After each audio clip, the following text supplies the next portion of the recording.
Cover किया है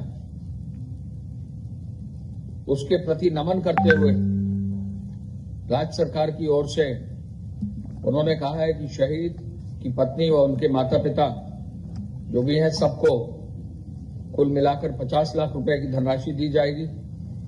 शहीद के परिवार को, उनके एक आश्रित को एक सरकारी नौकरी दी जाएगी और स्मारक का नामांकन भी जो है उनके नाम से किया जाएगा, जिससे हम उनको याद कर सकें। जनपद गाजीपुर के सीआरपीएफ के जवान जो शहीद हुए अश्विनी कुमार यादव जी हंडवारा में, उनके परिवार को आज जो है नमन किया। वहां के अधिकारी खुद मौके पर गए और उनको भी जो योजना है राज्य सरकार की, उस योजना के अनुरूप धनराशि और उनको परिवार को यथा समय नौकरी और फिर उस गांव में एक सड़क उनके नाम से करने पर निर्देश दिए गए हैं। पुनः जम्मू कश्मीर के हंडवारा के आतंकवादियों की मुठभेड़ में जो सीआरपीएफ के हमारे जवान श्री अश्विनी कुमार यादव शहीद हुए हैं, उनके लिए माननीय मुख्यमंत्री जी ने नमन किया है। माननीय मुख्यमंत्री जी ने आज बेसिक शिक्षा परिषद के विद्यालयों के लिए जो माननीय उच्च न्यायालय का आदेश जारी हुआ है, एक स्पेशल अपील जो है शिक्षा विभाग ने दाखिल की थी, उसमें 59,000 सहायक अध्यापकों की भर्ती के मामले में जो माननीय उच्च न्यायालय का निर्णय आया है, उसका माननीय मुख्यमंत्री जी ने स्वागत किया है। माननीय मुख्यमंत्री जी ने ऐसे सभी सफल अभ्यर्थियों को आने वाले समय में प्रदेश की शिक्षा व्यवस्था में योगदान देने हेतु अपनी शुभकामनाएं देते हुए और ये भी कहा है कि उनका वो अभिनंदन करते हैं और निश्चय ही उनके भविष्य की मनोकामना जो है अच्छी जो है मनोकामना करते हैं। माननीय मुख्यमंत्री जी ने पुनः माननीय उच्च न्यायालय के आदेश का जो आज दिया गया है माननीय उच्च न्यायालय द्वारा, उसका स्वागत किया है। इस प्रकार 69,000 जो अभ्यर्थी हैं, युवक हैं, युवती हैं, सभी लोगों को रोजगार का अवसर मिलेगा। ये भी एक मील का पत्थर होगा जब एक बार में 69,000 टीचर्स की भर्ती एक साथ हो जाएगी। ये आगे आने वाले समय में बेसिक शिक्षा की व्यवस्था को और मजबूत करेंगे। इस भर्ती के बारे में डिटेल्स आपको अलग से प्रेस के रूप में जारी कर दिया जाएगा। रोजगार की संभावनाओं को चिन्हित करने के लिए माननीय मुख्यमंत्री जी ने आज वर्किंग ग्रुप की बैठक में, टीम 11 की बैठक में उन्होंने निर्देश दिया। उन्होंने कहा कि रोजगार की संभावनाओं के लिए एमएसएमई सेक्टर को, जो औद्योगिक विकास विभाग का एक रीढ़ है, उसको और मजबूत करने की और हर संभव सहायता देने की आवश्यकता है। एमएसएमई सेक्टर ऐसा है जहां रोजगार की संभावनाएं ज्यादा होती है। छोटे यूनिट्स में, कम इन्वेस्टमेंट्स में ज्यादा रोजगार लोगों को मिलता है, जगह जगह रोजगार मिलता है। उसके लिए जो है उन्होंने निर्देश दिया है कि इसमें रोजगार मिले। उद्योगों को, एमएसएमई सेक्टर के विशेष रूप से उद्योगों को और चालू किया जा सके, लेकिन सावधानी पूरी बरतते हुए और सतर्कता बरतते हुए ये जो है निर्देश उन्होंने दिया है। उन्होंने आज राजस्व से जुड़े प्रकरणों में भी वृद्धि लाने के लिए जो है निर्देश दिया है और उन्होंने ये भी कहा है कि जहां तक भी संभव है जो है राजस्व की वृद्धि के लिए जो भी संभव प्रयास हो सकते हैं राज्य सरकार के अलग अलग सेक्टर्स पे, उन राजस्व की वृद्धि के लिए कार्य करेंगे।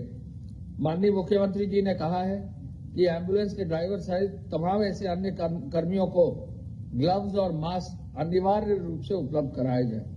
यानी जो सेफ्टी प्रिकॉशन लेने हैं उसमें कहीं भी जो है कमी ना रहे और प्रोत्साहित करके लोगों को, सबको जो है यथा जहां भी जरूरत हो ग्लव्स और मास्क जरूर दिलाए जाए। नॉन कोविड अस्पतालों में इमरजेंसी सेवाओं के संचालन में जो डॉक्टर्स हैं उनके विशेष रूप से बचाव के लिए भी उन्होंने निर्देश दिए हैं। उन्होंने प्रोटेक्शन इक्विपमेंट अनिवार्य रूप से उपलब्ध कराने का भी निर्देश दिया है। अस्पतालों में मेडिकल इन्फेक्शन से बचा जा सके, इसका प्रोटोकॉल स्वास्थ्य विभाग ने निश्चित किया है। इस प्रोटोकॉल का भी पालन किया जाए। यह सुनिश्चित किया जाए कि पीपीई किट्स, N95 मास्क और जो सैनिटाइजर है पर्याप्त मात्रा में जो है अस्पतालों में उपलब्ध रहे। मुख्यमंत्री जी ने टेलीफोन के माध्यम से चिकित्सकीय परामर्श की आज पुनः समीक्षा की, इसको और अधिक बढ़ावा देने और सुदृढ़ करने का निर्देश दिया है। एक नई व्यवस्था ई हॉस्पिटल तथा टेलीमेडिसिन सेवाओं को संचालित करने के बारे में उन्होंने दिया है। ई हॉस्पिटल का जो है, जो हम कहते हैं ई लर्निंग, वैसे ई हॉस्पिटल का भी निर्देश उन्होंने दिया है। जो स्वास्थ्य सिस्टम है उसको और कैसे मजबूत किया जा सके, आज पूरी समीक्षा उस पर आधारित रही है और लोगों को जागरूक करने और प्रतिरोधक क्षमता को बढ़ाने के लिए क्या किया जा सकता है, इस पर उन्होंने निर्देश दिया है। आपने कल देखा होगा कि आरोग्य सेतु कोविड ऐप जो है आयुष विभाग ने जो आयुष कवच जो है ऐप जो है आयुष कवच कोविड के नाम से जो है नया ऐप आयुष विभाग ने कल जारी माननीय मुख्यमंत्री जी के कर कमलों से किया है।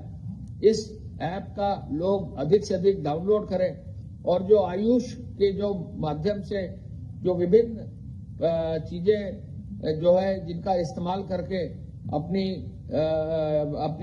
क्षमता को मजबूत हम कर सकते हैं, अपनी जो डिफेंस मैकेनिज्म्स हैं उनको मजबूत कर सकते हैं, उसको जो है लोग ज्ञान लें। ये जो ऐप है लॉन्च करने के पहले ही इसमें कई हजार लोग जो है इन्होंने डाउनलोड किया है आयुष कवच। मैं चाहूंगा कि इस ऐप को आप आयुष कवच अगर टाइप करेंगे तो निश्चय ही आपको जो है प्ले स्टोर्स पर दोनों एंड्रॉयड पर भी और iOS पर भी ये मिलेगा। इस ऐप से रोग प्रतिरोधक क्षमता की वृद्धि होगी। आयुर्वेद और योग को अपनाकर बीमारी से बचाव की जो है इसमें उपाय दिए हैं। माननीय मुख्यमंत्री जी का मैसेज भी है और अलग अलग जो चीजें जो है जिसका इस्तेमाल किया जा सकता है, जो क्रियाएं की जा सकती हैं, इसके बारे में आयुष कवच ऐप में दिया हुआ है। ये आरोग्य सेतु के साथ भी जो है लिंक किया जाएगा जिससे कि इसको एक साथ जो है डाउनलोड किया जा सके।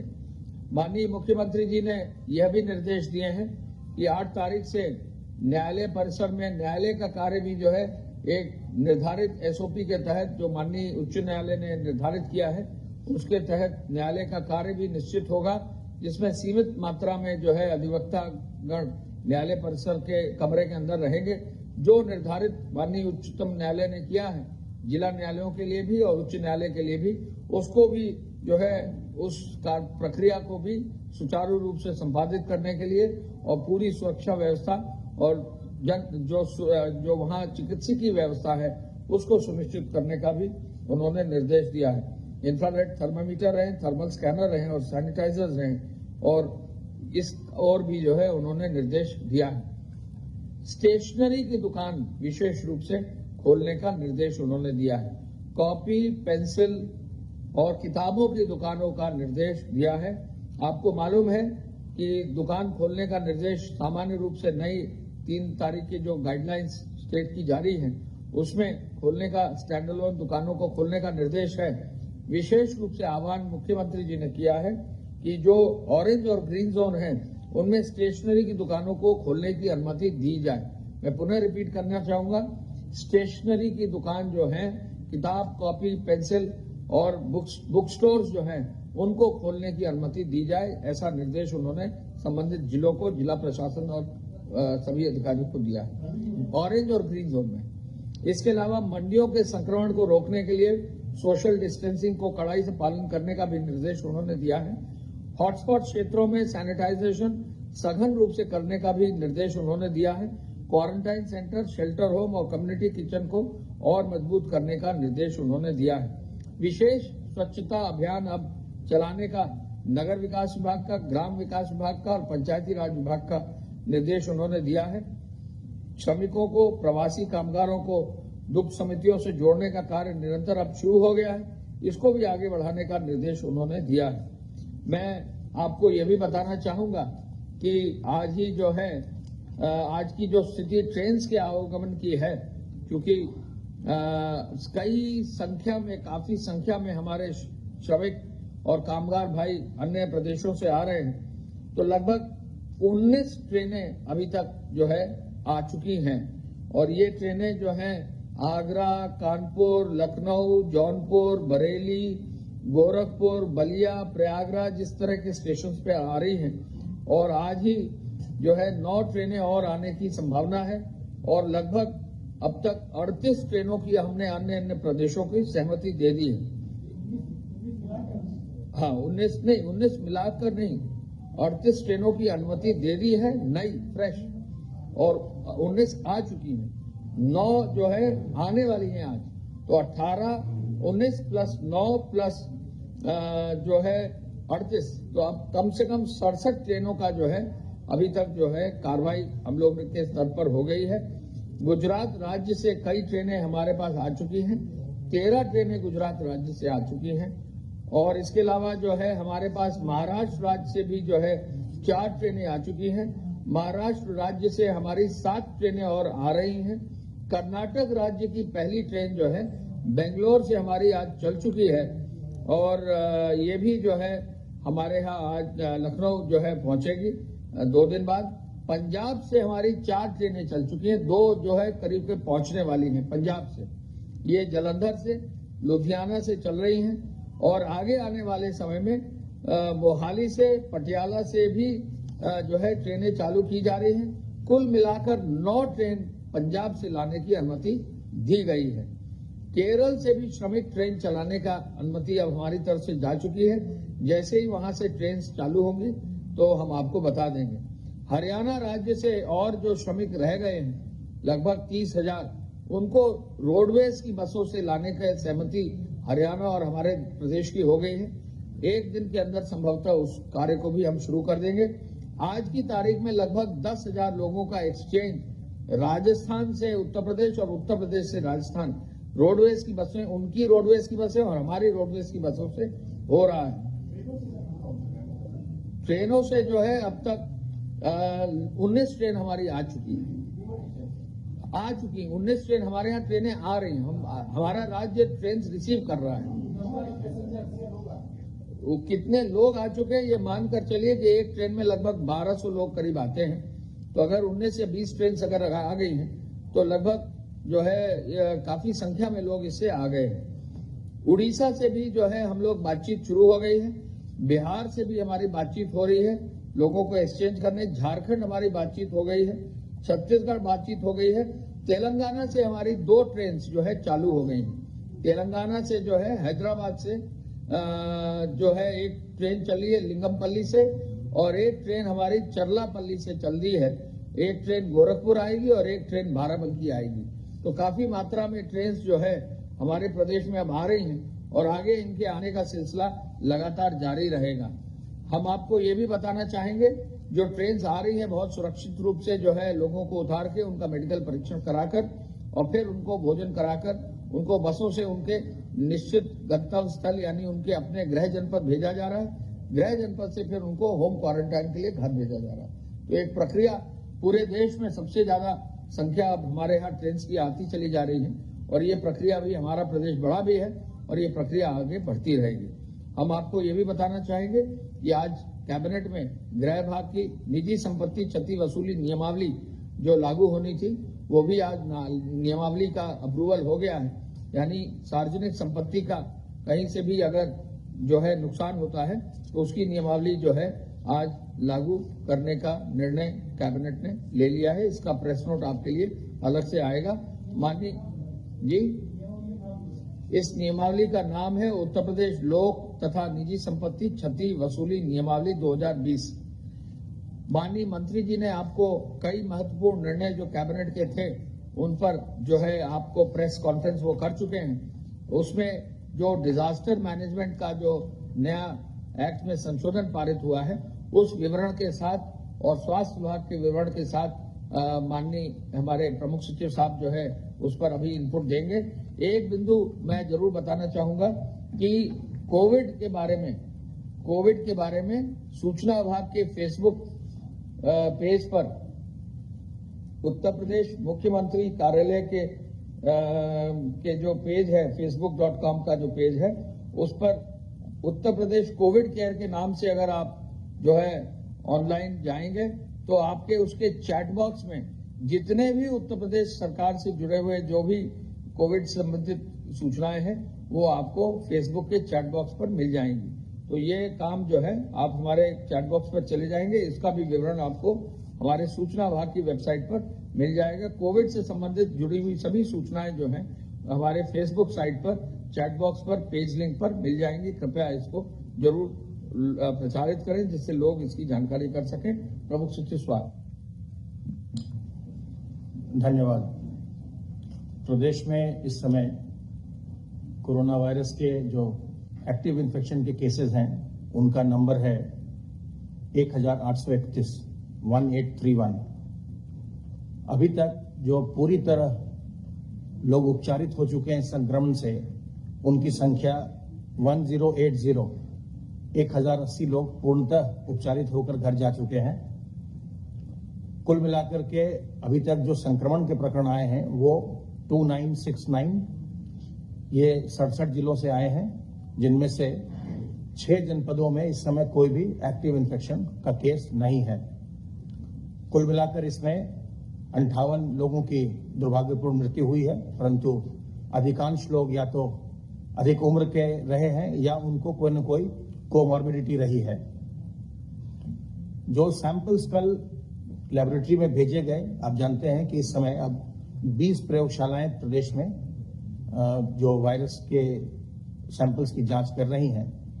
तो कल जो सैंपल्स भेजे गए उनकी संख्या 3871, 3871, और जो प्रयोगशालाओं में कल जो जांच की गई उनकी संख्या 4469। जो पीछे का बैकलॉग है उसको हम लगातार क्लियर कर रहे हैं, क्योंकि जब हमने अपनी कैपेसिटी को बढ़ाया है एग्रेसिव टेस्टिंग के लिए, हम सैंपलिंग बहुत कर रहे थे तो थोड़ा बैकलॉग हो गया था। अब वो जैसे जैसे हमारी टेस्टिंग कैपेसिटी बढ़ रही है वो बैकलॉग हमारा निरंतर क्लियर हो रहा है। अब तक हमारे प्रदेश में पब्लिक सेक्टर और प्राइवेट सेक्टर मिलाकर के 1,05,501 सैंपल्स की टेस्टिंग हो चुकी है। कल आपको मैंने बताया था कि कल हम लोगों ने 1 लाख का आंकड़ा पार किया था। 1,05,501, 501, 105,501। कल भी पूल टेस्टिंग की गई। प्रदेश की प्रयोगशालाओं में 259 पूल लगाए गए, जिनमें से 19 पूल पॉजिटिव आए और 240 निगेटिव आए। पूल टेस्टिंग के माध्यम से 1,247 1247 सैंपल्स की टेस्टिंग की गई। इस समय कुल 1,997 1997 पेशेंट्स आइसोलेशन वार्ड्स में एडमिटेड हैं, चाहे वो मेडिकल कॉलेज के आइसोलेशन वार्ड हो या फिर हमारे जो चिकित्सालय हैं उनके आइसोलेशन वार्ड्स हों। फैसिलिटी क्वारंटाइन में 11,003 लोग इस समय हैं, और जो हमारे रिकवरी की परसेंटेज है वो निरंतर बढ़ रही है। नेशनल जो परसेंटेज है रिकवरी का वो 28.71 है, जबकि इस समय उत्तर प्रदेश की रिकवरी का परसेंटेज 36.37 हो चुका है। हमारी रिकवरी निरंतर बढ़ रही है, पेशेंट ठीक होकर के घर जा रहे हैं। आज एक कैबिनेट ने एक इम्पोर्टेंट अध्यादेश का प्रारूप उन्होंने पारित किया है, माननीय मंत्रिपरिषद ने, जो the Uttar Pradesh public health and epidemic diseases control ordinance 2020 कहलाएगा। उत्तर प्रदेश लोक स्वास्थ्य एवं महामारी रोग नियंत्रण अध्यादेश 2020। एपिडेमिक्स एक्ट 1897 जो केंद्र सरकार का है उसमें हाल में संशोधन किया गया था, और जो हेल्थ के वर्कर्स हैं उनके लिए अगर उनके साथ कोई दुर्व्यवहार करता है या उन पर हमला करता है तो उसके लिए उसमें बहुत ही कठोर दंड की व्यवस्था की गई है। किंतु जो राज्य सरकार ने अपना एक अधिनियम बनाया उसमें यह महसूस किया गया कि जो और लोग भी इस काम में लगे होते हैं, जैसे हमारे सैनिटाइजेशन के वर्क में जो लोग लगे होते हैं, या जो हमारे पुलिस के अधिकारी कर्मचारी इस काम में लगे होते हैं क्वारंटाइन करवाने में, टेस्टिंग करवाने के लिए या ट्रैकिंग ट्रेसिंग में, जब उन पर भी कोई हमला करता है या कोई किसी प्रकार का दुर्व्यवहार करता है तो उसके लिए भी प्रावधान लाया जाए। उसी के क्रम में ये कानून लाया गया है। अब जो लोग भी कोरोना के कार्य में लगे हुए हैं, चाहे वो स्वास्थ्यकर्मी हो या उससे जुड़े हुए अन्य लोग हों, उनके साथ किसी प्रकार का दुर्व्यवहार करना या किसी प्रकार का उन पर हमला करना, ये सब दंडनीय अपराध हो गया है और इसकी अलग अलग धाराओं में उसकी व्यवस्था की गई है। अगर कोई इंटेंशनली, अगर कोई जानते बूझते हुए कि मैं इस संक्रामक रोग से पीड़ित हूं या ऐसे लोगों के साथ में उठ बैठ रहा हूं जो संक्रामक रोग से पीड़ित हैं, उसके बावजूद भी अगर वो सार्वजनिक जो परिवहन व्यवस्था है, ट्रेन है, हवाई जहाज है, बस है, अगर उसमें वो जानबूझकर ट्रैवल करता है, उसके बावजूद भी जानते हुए कि मैं संक्रमित हो सकता हूं, उसको भी दंडित करने की व्यवस्था की गई है ताकि लोगों में संक्रमण न फैले। इसी प्रकार से अगर कोई किसी प्रकार का लोगों को आवेश में लाने की कोशिश करता है, इसके बारे में इंसाइट करने की कोशिश करता है, तो उसको भी दंडित किया जा सकता है। अगर कोई अपने डिजीज को छुपाने की कोशिश करता है और वो सामने नहीं आता है, अपना परीक्षण नहीं करवाता है, अपना इलाज नहीं करवाता है, तो उसके लिए भी व्यवस्था की गई है कि उनको भी खोज करके उनको भी ये दंडित किया जा सकता है। पूरा आशय यह है कि लोगों को, जो पब्लिक हेल्थ की इमरजेंसी से लोगों को बचाया जाए। इस कानून का उद्देश्य लोगों को दंडित करना नहीं है।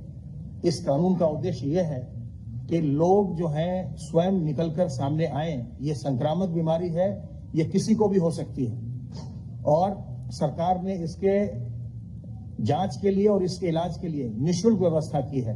तो जिसको भी ऐसे लक्षण लगें, आपको हमने पहले बताया है, हमारा हेल्पलाइन है 1800 180 51 45, उस पर फोन करके जानकारी प्राप्त की जा सकती है।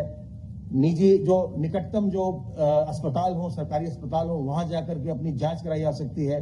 अगर संक्रमण के लक्षण पाए जाएंगे, संक्रमित कोई व्यक्ति होता है, तो सरकार उसकी निःशुल्क चिकित्सा की व्यवस्था करवाएगी।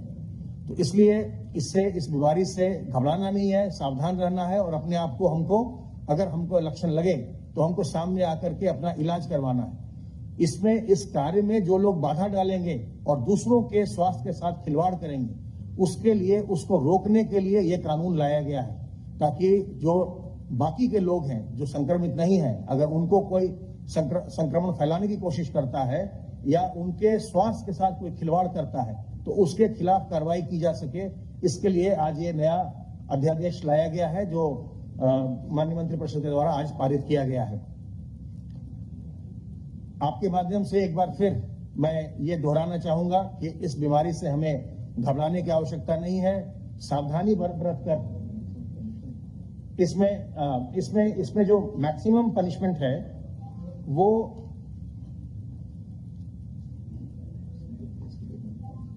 ये जो इसको करेंगे, जैसे सेक्शन 17 में ये कहता है, ये अध्यादेश की जो सेक्शन 17 है उसमें ये व्यवस्था है कि अगर कोई क्वारंटीन को या आइसोलेशन को या ट्रीटमेंट को, उसके जो भी इसके चीजों को वायलेट करता है, तो उसको कम से कम 1 साल की सजा और जो अधिकतम 3 साल हो सकती है वो उसको सजा दी जा सकती है और साथ में 10,000 रुपए से लेकर के 1 लाख रुपए तक का उसमें फाइन भी हो सकता है। ऐसे ही इसमें अगर कोई, जो लोग इस कार्य में लगे हुए हैं, अगर उन पर कोई अटैक करता है, कोई उन पर हमला करता है, चाहे वो स्वास्थ्य के कर्मी हो, चाहे पुलिस के कर्मी हो, चाहे स्वच्छता वाले कर्मी हो, अगर उन पर कोई हमला करता है या उनके काम में बाधा डालता है, तो इसमें कम से कम 3 माह की सजा होगी, जो बढ़कर के 5 साल तक हो सकती है। और जो इसमें मॉनेटरी फाइन है वो कम से कम 50,000 रुपए होगा, जो बढ़कर के 2 लाख तक हो सकता है। और अगर कोई ग्रीवियस हर्ट करता है, इन लोगों को अगर कोई घातक उन पर हमला करता है, उनको कोई बहुत ज्यादा चोट लगती है, जो आईपीसी की धारा 320 में परिभाषित की गई है ग्रीवियस हर्ट को, जिसमें कि कोई आंख में बहुत चोट लग जाए या हाथ वैसा हो जाए, तो उसके लिए जो सजा है वो कम से कम 6 महीने या वो बढ़कर के 7 साल तक हो सकती है। और जो इसमें आर्थिक दंड लगेगा, जो मॉनेटरी फाइन लगेगा, वो कम से कम 1 लाख रुपए और जो बढ़कर के 5 लाख रुपए तक हो सकता है। इसी प्रकार से इसमें जो कोई किसी प्रॉपर्टी को डैमेज करे, उसकी व्यवस्था भी है। अगर कोई प्रॉपर्टी को डैमेज करे तो उस पर भी वसूली की जा सकती है। उसकी वसूली करके जो भी लोग हों उनसे तय किया जा सकता है कि किससे कितना वसूल करना है, वो वसूली की जा सकती है। इसकी पूरी व्यवस्था करने के लिए 2 समितियां बनाई गई हैं, एम्पावर्ड कमिटीज हैं। एक स्टेट लेवल अथॉरिटी है जिसको कि माननीय मुख्यमंत्री जी के द्वारा चेयर किया जाएगा, वो उसके अध्यक्ष होंगे। माननीय स्वास्थ्य मंत्री जी उसके उपाध्यक्ष होंगे और मुख्य सचिव महोदय उसके सदस्य सचिव होंगे। और जनपद स्तर पर एक समिति होगी जिसकी अध्यक्षता जिलाधिकारी करेंगे और मुख्य विकास अधिकारी उसके सदस्य संयोजक होंगे।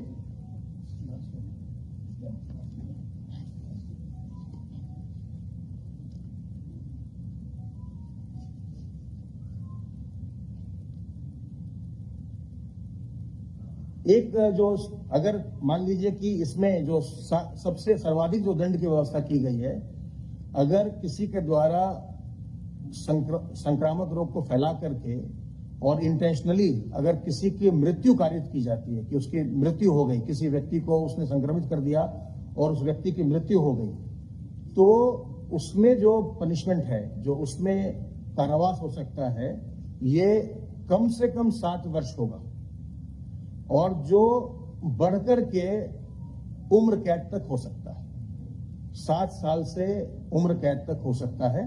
अगर किसी की मृत्यु होती है, उसको जानबूझ करके कोई संक्रमित कर देता है, उसकी मृत्यु हो जाती है, तो कम से कम 7 साल की कठोर सजा और जो बढ़ करके उम्र कैद तक हो सकती है। और इसमें जो इसमें मॉनेटरी फाइन है वो भी कम से कम 3 लाख रुपए लगेगा, जो बढ़ करके 5 साल तक 5 लाख रुपए तक हो सकता है।